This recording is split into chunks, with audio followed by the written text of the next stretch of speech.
Warning. The following content may be heard as disturbing to some listeners.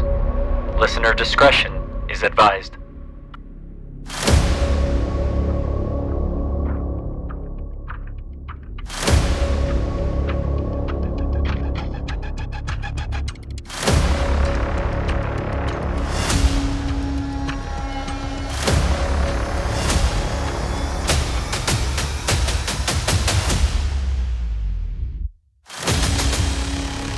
Hello, everyone, and welcome back to Knights of the Pageless Library. This is an audiobook discussion podcast. I am Ryan Knight, and I will be your host for this episode. And on today's episode, I'm going to be taking a look at The Harvest, written by Alex Hunter and narrated by Samuel Pitt. I need to preface this episode by saying this book was gifted to me by the narrator, Samuel Pitt.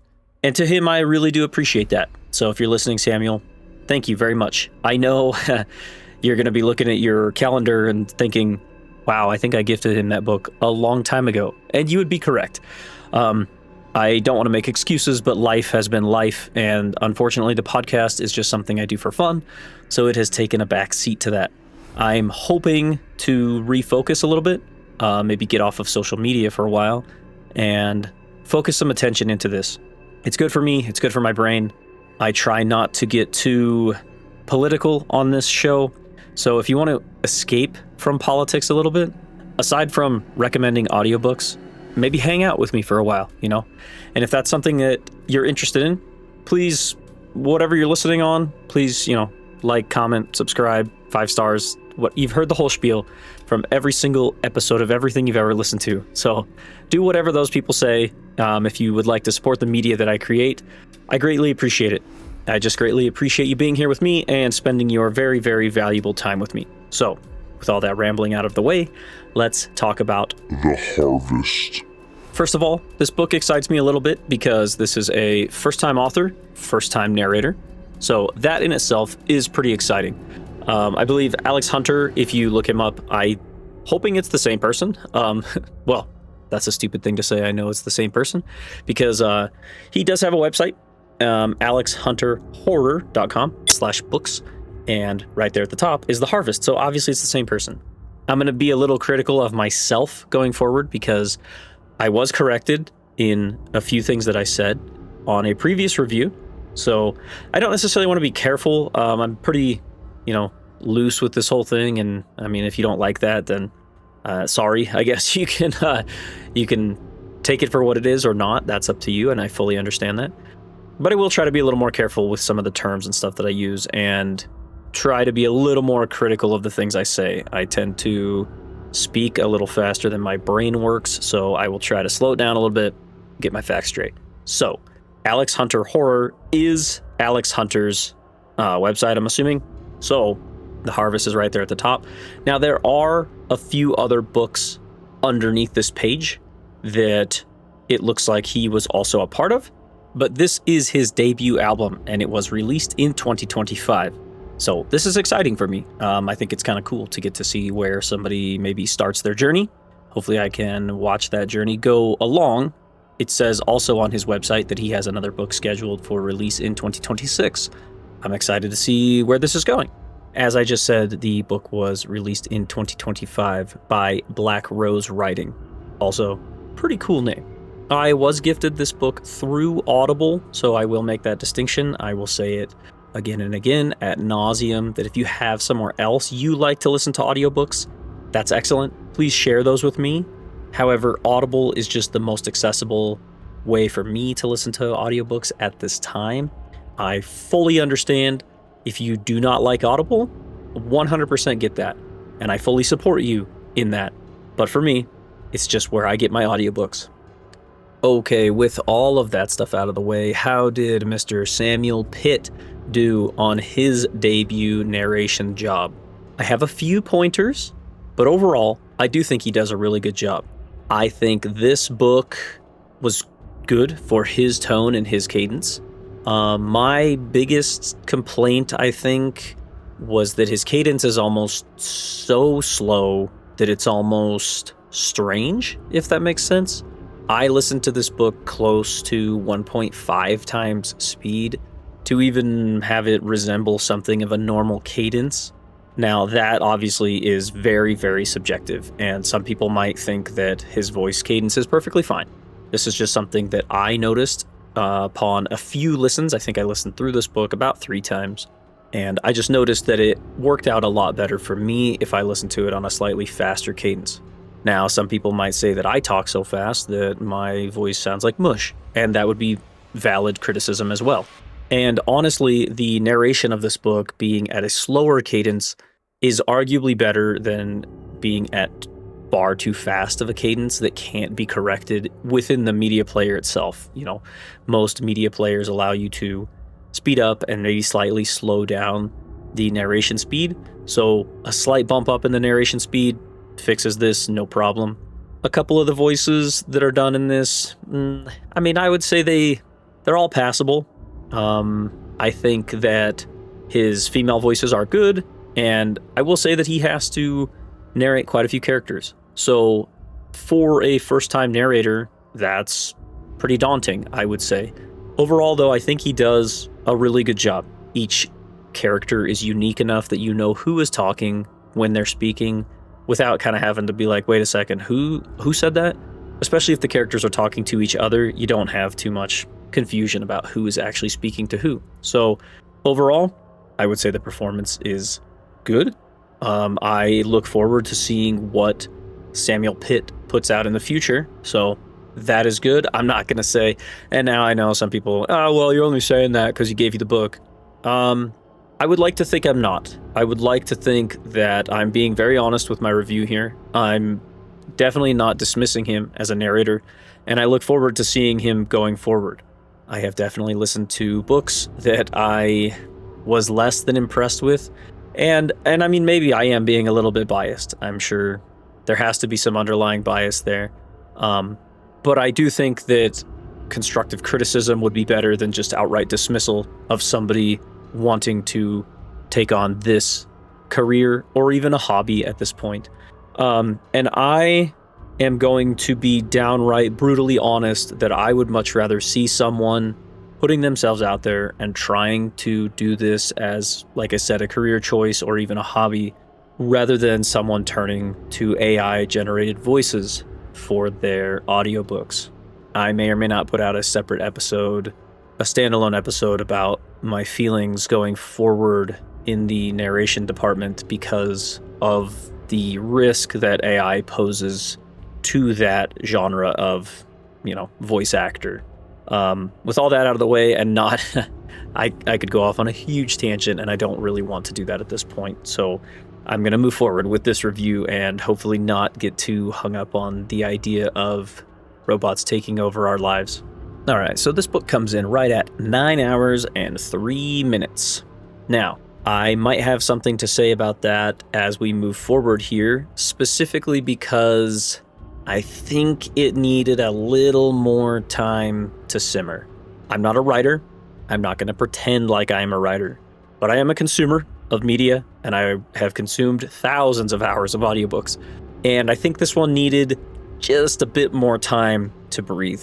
I think some of the most important parts were condensed down, unfortunately, into arguably what would have been a couple pages. Do I know how they would have been expanded? No, I don't, and I'm not going to pretend like I do. But I do know that something just felt a little bit off during a few parts, especially some peak parts of the book. And I really think that the ending needed to be drawn out a little bit. It feels very abrupt. It feels like some things not necessarily are left unanswered. They're just very, not disappointing either. That's not the word either that I'm looking for. They just felt pretty abrupt, I guess, would be what I'm trying to say. And I wish, after I just spent all that time with these characters, that I would have had a little bit more of a send-off to them. And I don't know if the author was trying to set up a second book or not. There's not a lot of room left at the end to set one up, so whether that was done intentionally or not, I'm not sure. But I really do wish that the end had been slightly more drawn out. Again, that 9-hour runtime, it felt just a hair short, actually, for this one. I usually think that 10-hour runtime is the perfect length for most audiobooks. Do I think that extra hour would have necessarily resolved all of those issues that I just brought up? Not necessarily. Again, that's not my forte. I'm a mechanic, so writing and stuff is definitely not my forte. But like I said, I know a great story when I hear it. I'm not trying to show my hand for how I feel about the story. There was just something missing from this one, unfortunately, and I think it might be due to that shorter length. I guess I should mention the genre of this book, since it is Halloween, and if you are seeing the cover of this, which if you're watching this on YouTube, I'll make sure it is front and center, because if this does not scream horror to you, I don't know what does. This book is definitely right up that horror genre.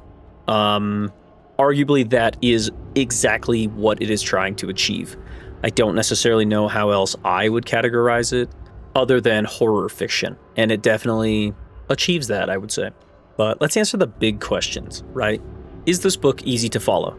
Maybe if you were, I don't know, daydreaming or working or driving. I don't know why you wouldn't be paying attention to the book if you're driving, but it happens. I know it does. Trust me. I have been listening to a book while driving, and after a few minutes, I'm like, wait, what did they just say?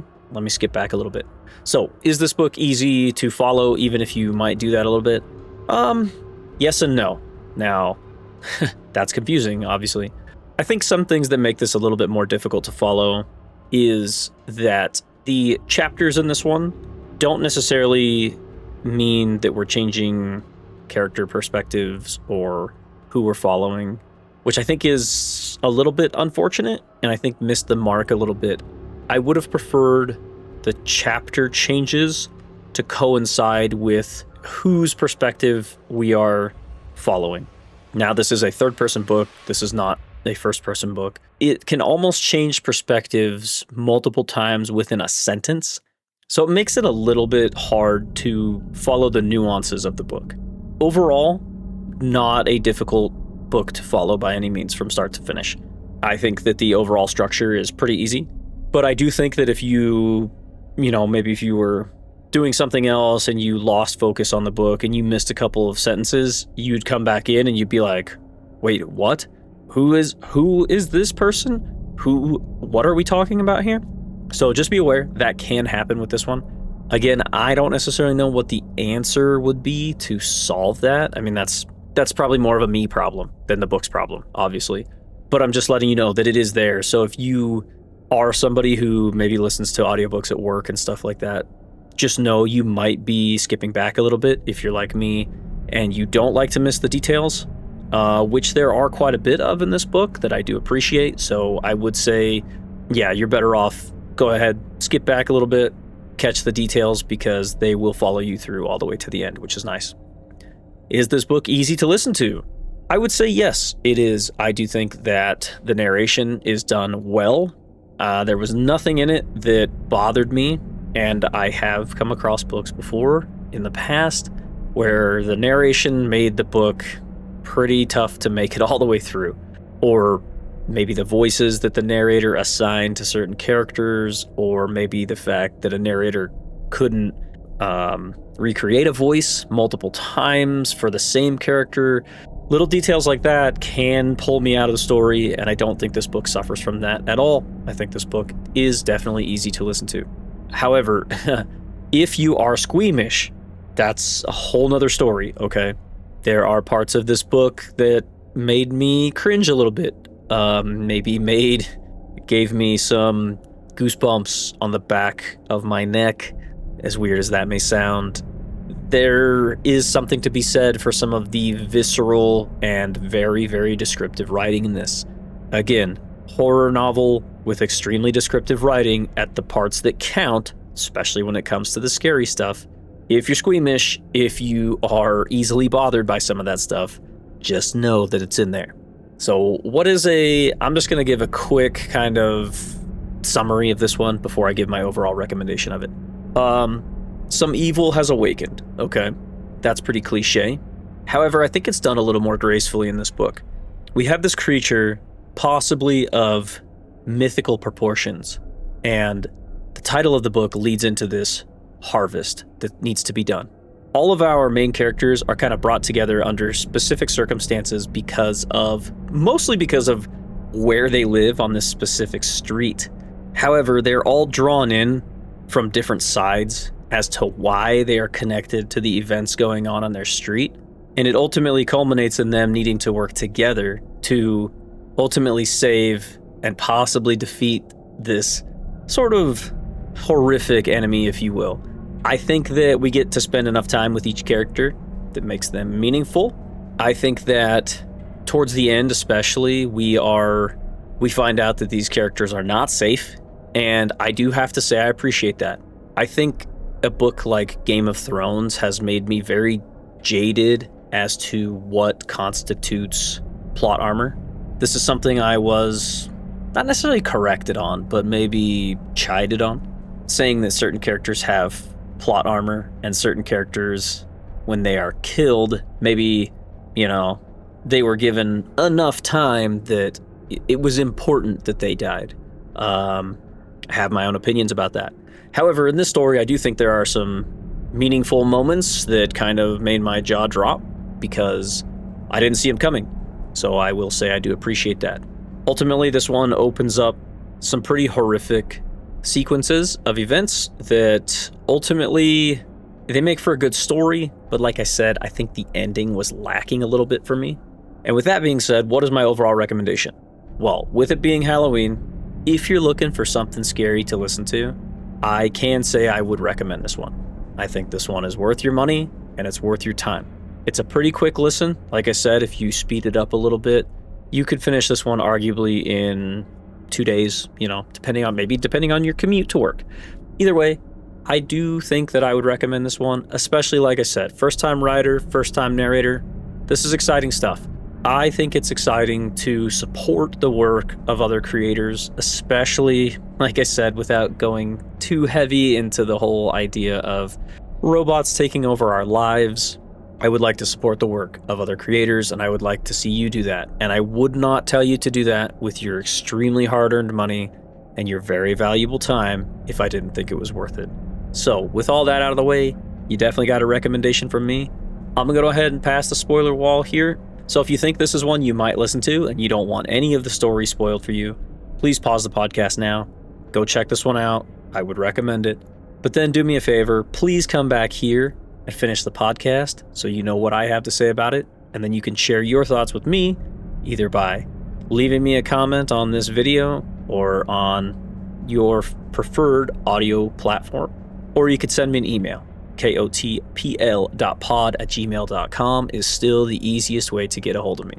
And with all of that out of the way, let's pass the spoiler wall. Wow, I'm already looking at the runtime on this, and I thought this episode was going to be so short, but turns out I have a little bit more to say about this book than I thought I would.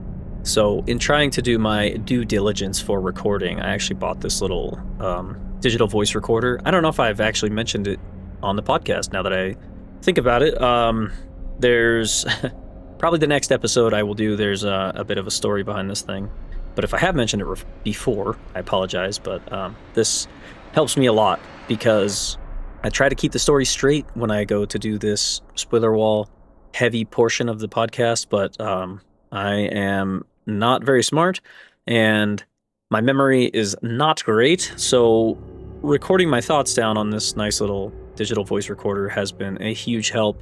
Even if I don't always refer back to it for notes at the end, it's just nice to get those thoughts out of my head and onto this thing, because if I speak them out loud, there's a lot better chance that I will remember that.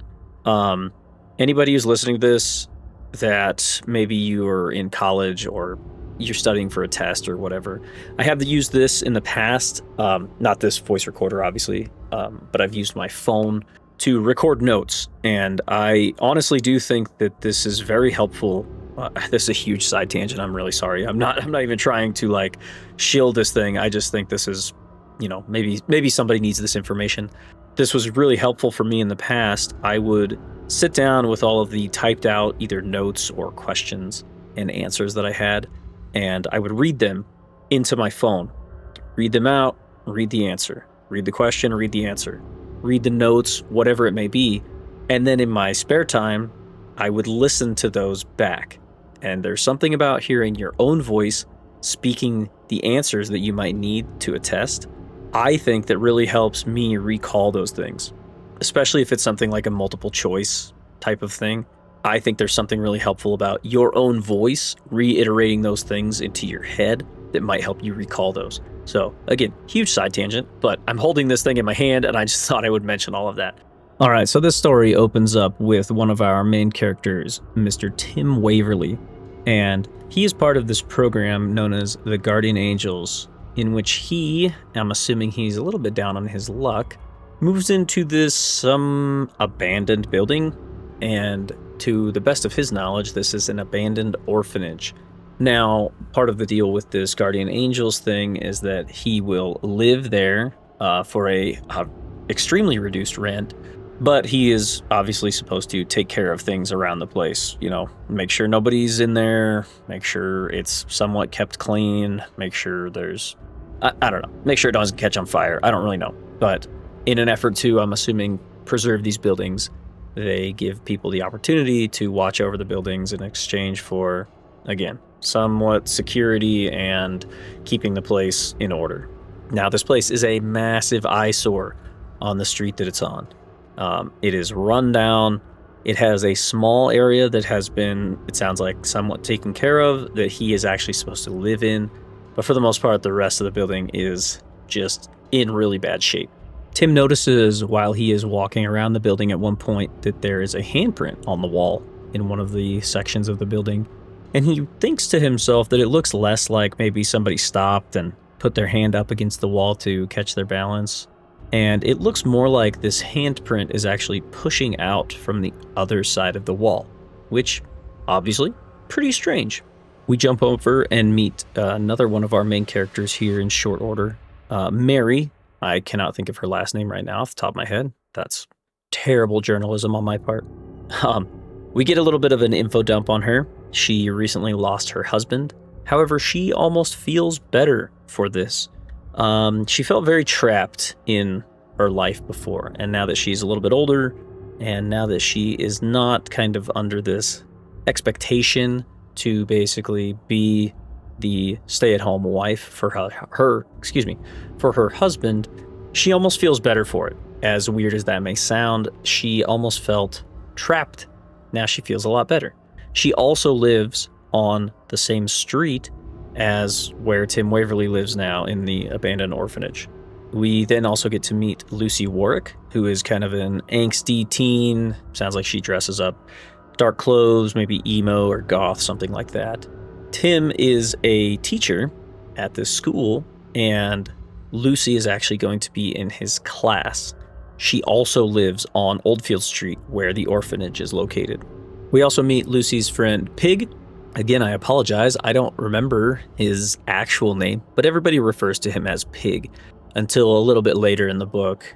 So that's Lucy's best friend, and he's also in her class, so they are both students of Mr. Waverly. We are then introduced to Little Sanjay Mystery. Now again, since I'm not reading this book and I'm just listening to it, I don't 100% know how this is spelled. I don't know if it's spelled like an actual mystery or just, maybe it's spelled more like it sounds. Either way, this little man, I believe he's somewhere around like 6 or 7, somewhere in there. He's pretty young, maybe 8. He and his family just moved to Oldfield Street. So again, all on the same street. And he is going to quickly become maybe one of our main characters. And you can kind of gather from the way that he is speaking that maybe there's something special about this boy. Now, whether that's... It remains to be seen, but we can definitely see he's being painted to be a very big character in this book. We then also meet Michael Slade. Now, parts of this might be a little bit difficult to talk about because Michael Slade is, for all intents and purposes, a closet pedophile. He has pictures of Sanjay Mystery on his computer that he blurs Sanjay's face out before he sells them on the dark web or shares them or whatever these fucking weirdos do. But we learn that Michael Slade gets away with this because he is a window cleaner. He wears a camera on his hard hat that he says is for insurance purposes. However, what he really uses it for is to take pictures of young children and then turn around and sell them on the internet. He has this very strict look, do not touch policy that he set upon himself. However, there is this voice inside of his head that has started recently that keeps telling him that he needs to take Sanjay Mystery. And at this point, he doesn't really know why, but all he knows is that the voice is incredibly insistent. So collectively, the residents of Oldfield Street, especially the ones that we are privy to as our main characters, Tim, Lucy, Mary, Sanjay, they all feel this kind of collective dread. There's also a couple of men that I believe live on Oldfield Street. I'm going to struggle to remember their names. Andrew and I can't remember the other guy's name, but they live together with their little dog. They also kind of feel this collective, just bad feeling. And I believe this is all supposed to coincide with when the voice is telling Slade to take the child. Tim notices that the handprint on the wall is getting a little bit more defined. Lucy wakes up and thinks that she sees someone in the corner of her room. This someone actually speaks to her, so obviously pretty freaked out by that.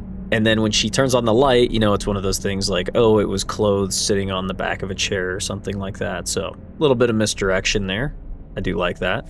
And I should also mention that a lot of these events, I believe, are supposed to kind of overlap with each other. So it doesn't necessarily specify that, but I think that when each of these characters is experiencing something, they're experiencing it at the exact same time, even if that's not specifically stated.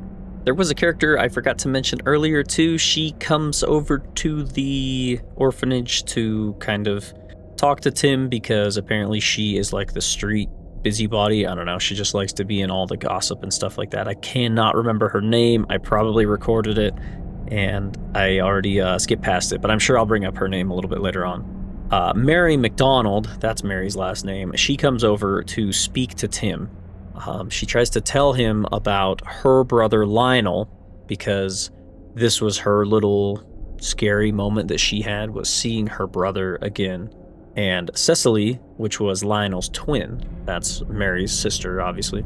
Lionel actually was in this building, the orphanage, but at the time it was more like a boarding school / prison, kind of like the way it's described. And it was a horrible place. And she thinks that it pretty much broke her brother, his mind, his body, everything, because he pretty much went insane. He was kind of crazy before he went there, but this place really, really made him almost unrecognizable. And we'll find out later on as to why that is. She also sees the markings on the wall, and she comments that those things were there back when her brother was there as well. And I don't know if she mentions it yet, but we do find out that these markings were at her house as well before Lionel left to go to the institution. She also mentions that Lionel took his own life several years before the events of this story right now. I think that she mentions this because maybe they thought it was kind of a one-off, but obviously now she's seeing these things. She realizes that Lionel's story might not be the only time that something like this has ever happened. So Pig and Lucy get a hold of a Ouija board off Amazon, as one does, and they plan to perform a seance of sorts in the abandoned orphanage because the story takes place close to Halloween. And I think Pig is very into this stuff because it says that he has been listening to ghost stories and doing a lot of research into the paranormal. They plan to do this while Mr. Waverly and the parents are at parent-teacher conferences, and they are guaranteed to all be in the same place, at least for a specific amount of time. The seance does not go well, as they tend not to in these types of things. Now, is this a little cliche? Sure. But you know what? I think that's okay. Cliches are there for a reason because they are effective. I like that this seance and the Ouija board goes so far as that the planchette starts to move on its own after they ask some questions. They do get responses in which both of them think the other is moving the planchette. However, at some point the planchette starts to move on its own, which I do think is an effective visual to me. And I can't remember if it's at this point. I think they end up seeing the letter K. That's the only part that's going to be like really relevant going forward. After the events of their little seance that went very wrong, Lucy has a dream, and she is visited by this mime character. And this mime character proceeds to have a sort of entertaining way of telling her Pig is going to die. Now, the way this is narrated, actually, I have to give credit. This had to have been a pretty difficult thing to come up with on how to make these sound effects, that the background noise, of this environment with this mime and this, I don't know, I'm assuming there's like circus and stuff in the background, without just straight up using digital sound effects. The narrator actually goes ahead and makes them himself, and they actually turn out pretty good. So, side note, but that part's pretty good. I do like the visual of this. Again, I think that the description of this is spot on. I think that the writing is very effective in this part, and it's thoroughly creepy in my opinion. So we also jump over to Sanjay, and he is given the task by his mom to go to the shop on his own and get some milk and eggs. Now, I like the way he acts this out. It's very little kid. He really is into this, thinking he's like the hero of a story because he gets to go get the milk and eggs. However, when he leaves, he is accosted by some bullies from school, specifically this one kid who starts picking on Sanjay, slinging not very nice things, pretty racist things at Sanjay. It's mentioned that Sanjay, I think, is Indian. Now, one of the kids is just being horrible to Sanjay, right? Takes the eggs from him, busts one of the eggs on his head. Sanjay wets himself because he's so upset. Now, Michael Slade comes out of his house and sees this happening. And he actually comes over and chases these other boys off. And he is like thrilled inside. Like, it's really weird to hear because he's so excited at his luck. And he gets Sanjay alone, and he says, "Oh no, let's get you back to my place and get you cleaned up." So he's got this just golden opportunity to snatch Sanjay off the street, and no one would be the wiser. And Sanjay actually goes to go with him, which is interesting because before Sanjay actually was, you get a little bit of an insight into his mind that he thinks about, this person is good because they, helped me do something. And this person is bad because they smoke. That's a terrible thing to a little kid. But at this moment, I'm wondering if he has a hard lapse in judgment simply because of the circumstances of what happened to him with these bullies. And he's actually going to go with Slade. However, Mary steps in because she also saw what happened, and she offers to take Sanjay back to his mom. And the voice inside Slade is just raging because he lets the boy go after he already had a hold of him. And it's actually at this point that Slade goes back to his apartment and proceeds to kill himself because the voice is now just telling him that he is completely worthless and there's nothing he can do now in the voice's eyes, I guess. That doesn't really make any sense. The voice doesn't have eyes, but basically, yeah, Slade kills himself, and it's pretty brutal.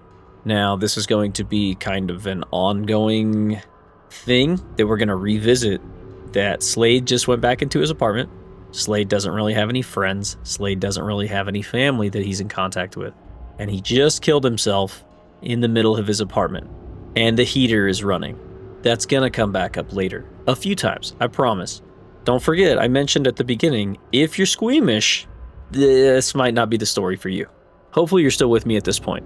Slade also doesn't really have a problem killing himself because he just knows it would only be a matter of time before he got caught with all of these pictures, these illicit pictures of kids in the playgrounds. He's used the camera on his helmet to get illicit pictures of kids in their homes and things like that. So he knows it would only be a matter of time before he was caught anyways and probably put in prison for the rest of his life. So this choice actually comes pretty easy to him. So after this, a few of our main characters have one of their first joint dreams. Lucy and Tim, and I believe Sanjay is part of it. I don't know if they specifically see him or not, but they find themselves in this place where they actually get to meet our monster. They finally meet Dr. Crester. He is this dude who, but for all intents and purposes, he's just a man. But he's got some really weird features about him. Striking blue eyes, like insanely blue eyes, and these jaundiced yellow teeth that he happens to smile far too widely with. Go back and look at the cover of the book if you need to be reminded what a inhumanly wide smile might look like. And in this joint dream, this is where the book really starts to take a dark turn, because Dr. Crester proceeds to pull out this baby in a little bassinet, and he tells them that they need to prepare some food for him, and they proceed to put the baby in an oven. Okay. Again, if you weren't convinced that this has some horror elements, I sure hope you are by now. Crester makes them do this against their will in the dream also. That's going to become important later. I should mention too that Crester's name, earlier on, Sanjay was he seems to be a little more aware of, I don't know if he's it's just because he's part of the overarching story or not, but he noticed the name of his toothpaste and he kept repeating it in the beginning. Crest. What an interesting thing, Crest, And also the letter K appearing when Lucy and Pig were using the Ouija board. And I can't remember when it is mentioned, but at some point, there is graffiti that shows up that says K is risen. And I think it's on the outside of the orphanage, if I remember right. I could be getting that one wrong, but either way, just know there is some graffiti that says that. This dream sequence too is also the first time we get to hear the narrator do Dr. Crester's proper voice. I mean, we had heard the voice in Slade's head before, but this is where we get to see him more as a character, and it's genuinely creepy. And I do think that the narrator does an excellent job making it very creepy, especially with putting a baby in an oven. let's be real. It's hard to get that image out of your mind. So while they're in school, shortly after all of this happens, Tim has a vision of Crester, or he hears him or something like that. He hears the voice in his head, and he reacts, and the class notices. And I can't remember if he falls out of his chair or if he has a moment in class. And Lucy knows exactly why that happened, because she was also aware of this. Before I forget to mention too, Lucy is part of the story because Crester at first I think was thinking of taking her. It's mentioned later on because of children's special, a couple things, right? Their abilities, their fears. These are things that this monster feeds on. Lucy apparently fits a lot of those things that he needs. However, she is not nearly as powerful as Sanjay when it comes to some of these things. So now he's turned his attention away from her and on to Sanjay. But now that she is trying to interfere with this, or meddle, if you will, that's going to come up later, that's why she's been dragged into all of this, I believe. Tim obviously is at the orphanage where a lot of this stuff took place in the past. That's part of why he's here. Mary obviously being close to Lionel, who we're going to come to find out was a major part of Crester manifesting last time he did. Now, if this kind of echoes It, the Stephen King book, I think that's on purpose. Lucy and Pig try to approach Mr. Waverly and, tell him that they know what he's going through and that they're experiencing something similar. But he absolutely refuses to engage with this. I think he is still pretty much in denial that this is actually happening to him. However, Pig mentions the name Dr. Crester because Lucy had told Pig all about this dream, and she had mentioned that she saw Mr. Waverly in the dream. Now, he probably did see her as well, but he probably dismisses all of that stuff because, again, I think he's in denial. However, at the mention of the name, he can't deny it really anymore. Now, Mary gets in contact with her sister Cecily because she can recognize a lot of this stuff that's happening is similar to when she was young and she saw it with Lionel. She basically convinces Tim that he has to talk to these other kids because maybe there is a potential connection there, and maybe there's a chance that if they all get together, this is something that they could, stop or or they know at the very least something bigger is probably going to happen than has happened already. I should also mention at this point that we get to see, because we're reminded a few times that Slade's body is still decomposing, don't forget. However, now he is considered, he's dead, obviously, but he is still very much part of the story. He is now known as a revenant, and that's going to come back up a few times. He gets seen by a few people, including Lucy and Pig. I believe at Halloween, they see him in the park, and Pig actually tries to chase him. And then the neighbors, Sean and Andrew, I think that's their name, with the little dog, they see him as well. The one dude, Sean, I think, is out smoking or something like that, having a cheeky little smoke, is as they say. And he sees this large man figure, and that's actually Slade in his new revenant form in the real world. We actually see very quickly, too, that Slade has this ability as a revenant, because one night in Sanjay's room, this square hole kind of appears in his floor, pitch black on the other side. There's nothing in there as far as he can tell. But a hand comes out and grabs Sanjay and pulls him through. And this is Slade taking Sanjay into Crester's lair, dimension. I don't really know exactly what it is at this point. But that's part of his ability as a revenant, is to create these portals. So that's important, and it will come up again later. I'm skipping around and skipping some details here, but during a lot of these in-between major points, the people still continue to have dreams. Tim has this dream of Crester, like, hovering above his body, and this just oozing liquid coming out of his mouth and falling onto Tim's mouth. And, some of the descriptions, like I said, gave me a little bit of goosebumps, so props to Alex Hunter for making this properly creepy at specific parts. But the next major thing that happens is that Mystery Inc. is finally formed. So Crester has told each of them that they are meddling in what he's doing, and they need to stop meddling. Pig finds that very funny, and he said, oh, it's like Scooby-Doo, right? Mystery Inc. So that's what we can be, because they are trying to solve this mystery. Again, I think Sanjay's last name ties into it, but I'm not 100% sure.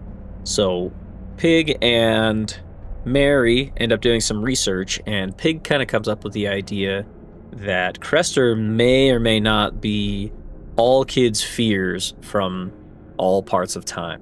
The boogeyman, Krampus, these kinds of things. He is basically this demonic entity that shows up every so often, and he is kids' worst nightmare. These are the things your parents threaten you with, that Krampus is going to come take you, the boogeyman's going to get you. Krampus is that, Crester is that manifest. Mary also thinks that this stuff is happening because of her brother Lionel. Now, we're going to find out a little bit later, Lionel was actually possessed by Crester. Crester shows Mary a vivid dream, essentially, of when he took over Lionel's body. And it was when Lionel was very young. He had tormented him, and he had actually taken one of Lionel's friends. And Lionel says he would do anything to make sure his other friends aren't harmed. And Crester, being the cheeky demon that he is, says, okay, that's fine. All you gotta do is let me possess your body for the rest of your life. And Lionel, being a young kid at the time, just agrees, because what else is he supposed to do if he wants to save his friends? And it is also mentioned that Lionel essentially invited Crester to our plane of existence, which is why he came about this time, and specifically why he came to this area. We also see that Sanjay talks to Crester in his realm, and Crester says you should be thrilled because you're going to have hundreds, if not thousands, of new friends now that the harvest has started. Basically, his plan is to take more and more children that he can harvest more and more life force from to... I don't really know what. And honestly, I don't think it actually is really ever answered by the end what exactly his plan was. I don't know if he harvests enough kids, if he gets enough life force, that he can take on his side, if he can manifest himself or something like that. In the human world, I don't actually know that it's ever really fully fleshed out, unfortunately. But either way, that's what he's trying to do. Get a lot of kids because he can take their life force. Some of them are better than others, Sanjay being one of them that kind of shines more brightly, if you will. And that's kind of where he started with this harvest. So Slade, as the Revenant too, he goes to Sanjay's school because Crester mentions that he might as well bring Sanjay some of his friends. And Slade realizes that if he is in his Revenant form, which obviously now that's the only thing he's in, he can be seen by people, but they tend to largely ignore him. And this is really weird because even though he's dead, now he's all excited that he gets to go stand on the playground and not on the other side of the fence with all of these other kids. This is where I think the book gets a little bit confusing. So Crester pulls all of Mystery Inc. into kind of a simultaneous dream. Now, they're all dreaming at the same time, but they're all going to dream something vastly different. Tim Waverly dreams that he wakes up and he's like 68 years old. He's retiring as a teacher, and he really doesn't feel great about himself. Thinks he missed out on a lot of things in life, never got married, never had kids. Just overall kind of feels like shit in his retirement, basically. Mary dreams that she is like in her late 70s and dementia has completely racked her brain, like apparently it did with her mother. And Pig dreams that he is with this other boy, Jakob, and basically he kind of like lives out this life with this other kid. He decides that he loves this kid and this kid loves him back, and they actually grow up and they get married. So this is where it gets a little confusing because they jump from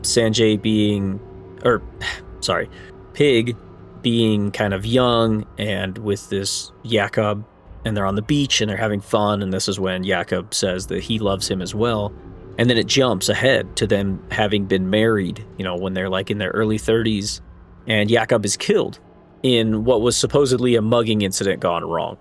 And then in Tim's dream, he jumps from being like having just retired to several years later, and he still feels like shit. He hasn't really moved on from the way he feels like he failed in life. Mary jumps forward and her mind is completely gone. She can only say like one thing at a time. She lives in a home, and it's very sad. But throughout all of this, Lucy hasn't been mentioned. So earlier, I forgot to mention that Lucy went and got holy water from the church. And they had all decided collectively that they would wear this little bottle of holy water around their necks. Lucy wakes up and she is actually in Crester's domain, but she is fully capable of doing whatever she wants. She finds the rest of them asleep on these like slabs, and she uses the holy water. I think she puts a little bit of on their lips. That actually pulls them out of this dream that Crester was trapping them in. Now, I think Crester used a lot of his energy to do this. Even though he was just showing off a portion of his powers, I think he used a lot of energy to do this, because it gets brought up later that he actually feels almost weak at this point, and he cannot continue to pull energy from Sanjay, or he risks killing Sanjay in the process. Now, I find this part very interesting, that each of them kind of wakes up from this living nightmare, and, Mary's kind of bothered by it, and Tim is kind of bothered by this future, quote unquote, that he was shown. Mary's is more of like an alternative life, because she's already old, and it just kind of shows her what could happen in a few years, right? That dementia could just take hold of her and wither her away. But for the most part, they kind of get over it. But Pig, this really like grinds into his brain, that he was shown this life with this other kid, with this other man, and he felt genuinely happy and genuinely felt good about this life that he had created. And then it was all taken away in the same breath, because he skipped forward and he had all these feelings that were created for him, and then he's shown what would happen if that was all stripped away in the blink of an eye in this other man's death. And this really, really sticks with Pig. He shaves his head. He's so upset. He's no longer excited about being involved with this.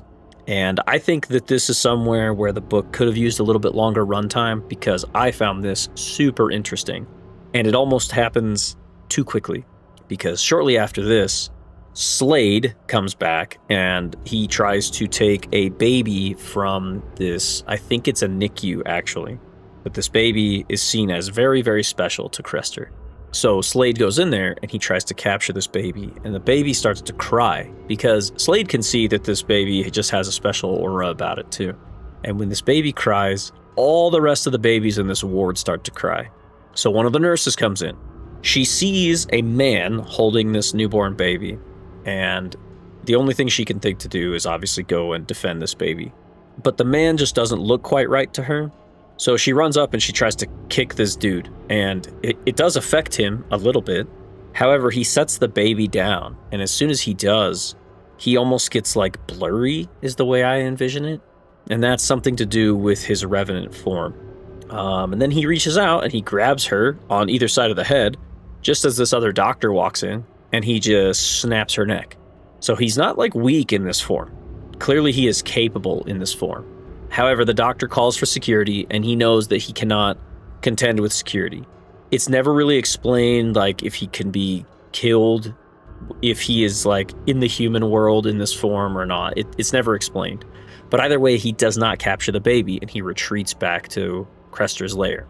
Now, Crester is not happy with this. Crester proceeds to torture him. And Crester explains because Slade is a revenant and not a ghost. That would have been boring for both of them, he says. Crester can choose whether or not Slade feels pain. And he chooses for Slade to feel all of this, proceeds to put him on this slab, and go through the process of degloving him by slitting his arms, the skin on his arms, and then I'll let your mind work here, what it would look like if you pulled off one of those long dishwashing gloves starting at the bottom all the way up to the top till it passes your fingers. I'll let your mind work on that one a little bit. I'll also let you work on if you know what Rocky Mountain oysters are. We'll call these Slade oysters that Crester proceeds to remove and then consume in front of Slade. Slade feeling all of this pain, by the way. So the thing that Slade does, Slade opens a portal. This is about the only thing he can do at this point because Crester has him restrained. He opens a portal that Crester is unaware of. The portal happens to open in Tim Waverly's house or in the orphanage. And Mystery Inc., they all see it and they have no idea what it is. And they're like, okay, well, let's sit down and make a plan and we'll figure out what to do with this. They were like, this must be how, because by this point, obviously, too, they know that Sanjay is missing. That's part of their goal now is to figure out what happened to Sanjay. And they think it's all connected. Pig just jumps right into the portal, because like I said, he's like lost now. This really tore this kid up, unfortunately. So he doesn't really care anymore. So he jumps right in. Once they're in Crester's lair, Crester can kind of feel them. He's kind of like, I don't know, a dragon in its cave, I guess, if you want another fantasy type term. And now he thinks he needs to deal with them. He gets a hold of Pig first, and he proceeds to nail Pig to a cross. This part's pretty gruesome. Again, I don't think I'm putting enough emphasis on how descriptive some of this writing is. I'm purposely being a little bit vague because I don't want to turn you away from this book. Again, if horror and visceral descriptive writing is up your alley, you're going to want to listen to this. However, this part is very disturbing.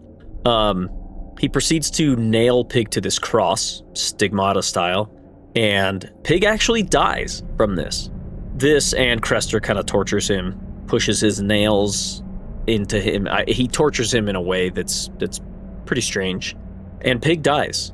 This is what I was talking about in the beginning, that this kind of shocked me because I did not see it coming. Pig had holy water around his neck when he went in. Crester is actually able to take it off of him because he said his soul is already broken. For Lucy, Mary, and Tim, though, they're kind of wandering around this world, and Crester can kind of has some control over them. Like, he keeps giving them these visions of these things that he was forcing on them, right, in their dreams. However, Lucy, again, is the first one to, like, snap out of it. So she is, like, at this church thing. The preacher who she knows is Crester is like talking in front of her. This is not the first time that a strange penis is mentioned, just so you know. But she manages to grab this holy water off her neck. It's actually burning her, but she's actually able to grab it, and it gives Crester some pause because clearly he did not break all of them like he broke Pig, and I think this shocked him. This is also what I was referring to when I said that I thought he used up too much energy during certain things, and now he finds himself a little bit on his heels dealing with these people. They all have their holy water, but again, Lucy manages to snap the other ones out of any of this stuff that he might be putting them in. They all kind of are having visions in this place. However, they do manage to find Sanjay. Now, there was a little bit of weird stuff going on here where Sanjay was like aware that they were there, and there's a part where he's like jumping on his bed trying to get their attention. But when they find him, he is asleep. They put some holy water on his lips and it wakes him up. So it's like a dream within a dream within another dream. I should play the South Park clip right here. I gotta do it. However, there's also all these other kids around. Lucy mentions that some of their clothes just don't look like they're from their time. So clearly this is something that has gone on many, many cycles, possibly many, many times. And these kids are just trapped there. As far as they know, they've been trapped there for hundreds of years, if not more. I believe most of them are alive. It does mention something about different states of decay, but a lot of these kids are alive, and so clearly they need to get them out of here. But Sanjay basically says that they can find their own way out. They need to continue on to defeat Crester. So the three of them go and confront Crester, and this is where we see a bit of Crester's true shape come through. He thinks he has them dead to rights, but I don't think he was prepared for how strong they would be in his realm. Tim mentions a Bible verse, I think that Lionel had written down or something like that, and then he proceeds to take this vial of the holy water and put it in Crester's mouth and smash it open in Crester's mouth. And this kind of sheds the human visage off of Crester. He was already looking more like an old man than like a young, proud man. But this completely sheds all of that. He looks kind of reptilian, thin-skinned, huge penis. Just have to mention that. He's got a tail and a penis. The penis is so big that it drags the floor, okay? So I only mention this because it both made me laugh and it shocked me. It's like barbed, and it makes sparks when he walks, so it's clearly there had to be some attention drawn to it. So, but they defeat Crester at this moment, and the whole thing starts to kind of come down. And now by the whole thing, I mean like this realm they're in starts collapsing, and now they need to find a way to get out. And this is kind of what I meant to earlier on, that a lot of this was really condensed. I was kind of disappointed with the fight between Crester and Mystery Inc. They did find Pig dead. This kind of breaks Lucy, right? This is insanely hard for her to see. However, all of the children make it out. Sanjay gets to go back to his mom. I should mention too that there were several times where we clipped back to Sanjay's mom and how much she is struggling with this. And I kind of think that's an important story beat, because a lot of times this stuff might just be glossed over, and you as the listener or the reader might be like, well, wait a second. If this kid went missing, why on earth would no one be talking about it? Well, it is mentioned in this story, which I do think is good. And basically, the police and stuff kind of are moving on. And Sanjay's mom even feels like if it had been a little white boy, this wouldn't have happened to her. And she thinks that this is a major injustice, and rightfully so. But Sanjay comes back to her, and she is absolutely blown away by the fact that he just basically reappears in her life. It is basically summed up that the police, they end up finding Slade's body, which, by the way, was decomposing this whole time. As soon as the police open the door, they puke. So, again, the heater kept running. So, yeah, you got this nice hot house with this body. I'll let your mind do the heavy lifting here. But basically what they chalk it up to, because Sanjay does say that this Slade guy is the guy who took him. I forgot to mention too that the police had released sketches of Slade after he failed to take the baby, because obviously the doctor saw what happened. And this is what led Mystery Inc. to kind of put 2 and 2 together also, that Slade was involved. However, I think Slade at the end here, I'm not 100% sure, I think he is part of the reason they escape anyways, because the portal is still open back to Tim's place. But now you got all these other kids from all these different points in time back out in the real world. One of them also being one of those friends that Lionel had when he was young, James. Lucy is still very torn up right at the very end of the story because she sees all these missing posters of her friend Pig, but she obviously knows he's never coming back no matter what happens. And she doesn't want to tell anybody this because obviously they'll just think she's insane. Then we get a little epilogue right at the very end of this Jakob character who Pig fell in love with. I don't really know how to wrap my head around this. Maybe there's a little more here that I'm just not understanding, but basically Jakob was taken by Crester at some point in his life also, but now he gets put back into the real world. Again, I don't really know how this whole dream world works. You know, if you die in the dream, do you die in real life? Clearly Pig died, so I don't know quite how to square that circle, but that's not really for me to do. And again, that's the end. Again, the Jakob thing is the epilogue, and I think the end was very, very, very rushed, unfortunately. I think the whole encounter with Crester is very rushed. I think the wrap-up at the very end feels pretty rushed. I don't necessarily know how you could put much more into it, but it just felt like there needed to be a little more there. I like how much emotion was put into Pig's character with his feelings for this Jakob character, and I was looking for a little more of that in Tim and Mary and Lucy when they come out the other side of this insane event together. They said something about Tim, maybe, you know, he's going to take care of this James kid now, but they almost make it sound like it's going to be with Mary. Like, they don't really get a solid, you know, kind of send off into the sunset, if I'm being honest, and I was upset by that. But again, that is all my opinion. The whole thing is my opinion on this book. Overall, I still like the book. I think there's a lot here that is good. I think there is a solid foundation for a breakout novel, and I hope to see more of that in the future. Again, the visceral writing, when it's there, top notch, okay? Top tier visceral writing, and I really like that. So if Alex Hunter or Samuel Pitt, if you guys are listening to this, just know I think you guys did a great job. I think you did a fantastic job, and I do look forward to seeing more in the future. You heard my little bit of criticisms in this. Hopefully, if you hear this, you'll take note, or you'll tell me to go fuck myself. Either way, totally valid. Anyways, that's all I have to say on this one. If you have anything to say about this book, or any other book, or anything really, please feel free to reach out to me. kotpl.pod@gmail.com, again, is that email to reach me at. And again, I just got to say thank you guys for your time.